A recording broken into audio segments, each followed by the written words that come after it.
राहुल गांधी के समर्थन में ओबीसी सेल कांग्रेस के जिला बाबरपुर के अध्यक्ष जुगल किशोर ने एक प्रदर्शन किया। जिलाध्यक्ष जुगल किशोर ने बताया कि ओबीसी समाज का अपमान कहकर भाजपा कांग्रेस को बदनाम करने का काम कर रही है। उन्होंने कभी भी ओबीसी का अपमान नहीं किया, बल्कि भाजपा कर रही है। उन्होंने कहा कि मोदी ओबीसी का हिस्सा नहीं है, मोदी एक सरनेम है। ऐसे में उन्होंने किसी का अपमान नहीं किया है। मीडिया ने उनके बयान को तोड़ मोड़ के पेश किया है। भाजपा ओबीसी के नाम पर कांग्रेस को बदनाम करने और अपनी राजनीति कर रही है। इस मौके पर उन्होंने कहा भाजपा समाज में जहर घोलने का काम कर रही है और समाज को बदनाम करने का काम कर रही है। ऐसे में भाजपा विकास और महंगाई की बात करने बजाय समाज को तोड़ने का काम कर रही है। देखिए ये रिपोर्ट। राहुल जी संघर्ष करो, राहुल जी संघर्ष करो, संविधान को बचाना है, संविधान को बचाना है, संविधान को बचाना है।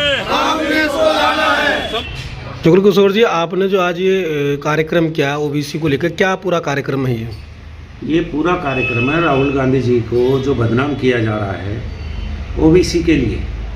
देश की राजनीति में 4 देश के भगोड़े जो देश के पैसे लेके भाग चुके हैं, जिनका सरनेम मोदी है, उनके ऊपर टिप्पणी राहुल जी ने की थी।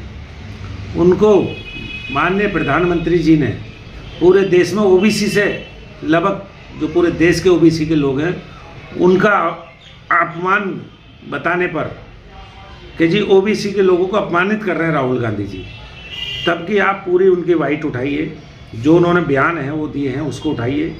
ओबीसी का कहीं भी किसी भी तरह का उन्होंने किसी एक क्षेत्रवाद देशवाद के नाम पे अगर किसी को कुछ बोला हो तो आप जाके बताइए। आप मीडिया से हैं, आपने भी देखा होगा कि राहुल जी के जो बयान है उन्हें मोर आदमी एक दूसरे की क्लैपिंग करके उनको बयान किया जा रहा है। आपने देखा होगा कि राहुल जी पदयात्रा में चल रहे थे, एक तरफ चाय का गिलास रखा था, पकोड़े रखे थे, उसको एडिटिंग करके दूसरी तरफ शराब का गिलास बना दिया और मांस बना दिया। तो जब ये ऐसा कर सकती है सरकारें, तो क्या ये बड़ी बात है बयान बदलना? क्या लगता है कि मानहानि के केस में किसी को अब तक 2 साल की सजा या किसी को जेल हुई है? मानहानि की किसने? मान किसका? आपने जिस मानहानि के व्यक्ति ने राहुल जी पे केस किया है, क्या आज तक की हमारे देश की न्यायपालिका आनन फानन में एक दिन में ही पहली हेयरिंग पे ही उसका निर्णय कर देती है? 170 पेज का पहले से ही पुलंदा खड़ा रहता है।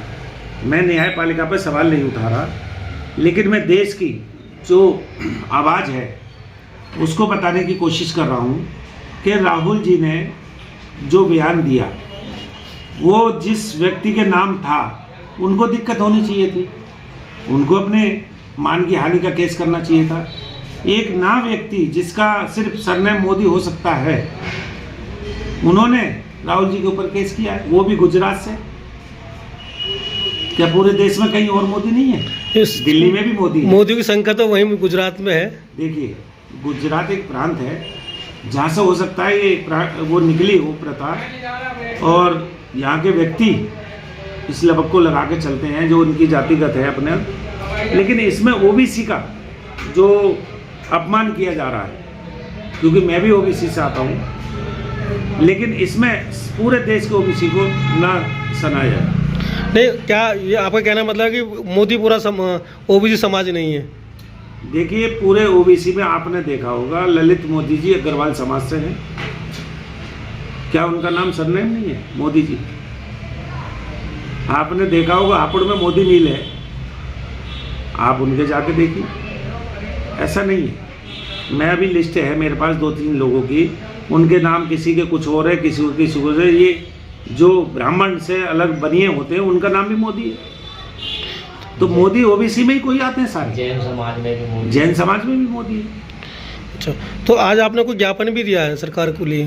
हमने ज्ञापन नहीं दिया है, हमने राहुल जी के जो ओबीसी का आरोप प्रत्यारोप चल रहा है सरकार की तरफ से, हमने उनका राहुल जी के समर्थन में एक प्रदर्शन किया है और अपना कुछ देर के लिए अंबेडकर जी की मूर्ति के सामने जाकर अपना विरोध प्रदर्शन किया, जिससे संविधान का उल्लंघन ना करके देश की सरकार इसको सही रास्ते पर चलाए।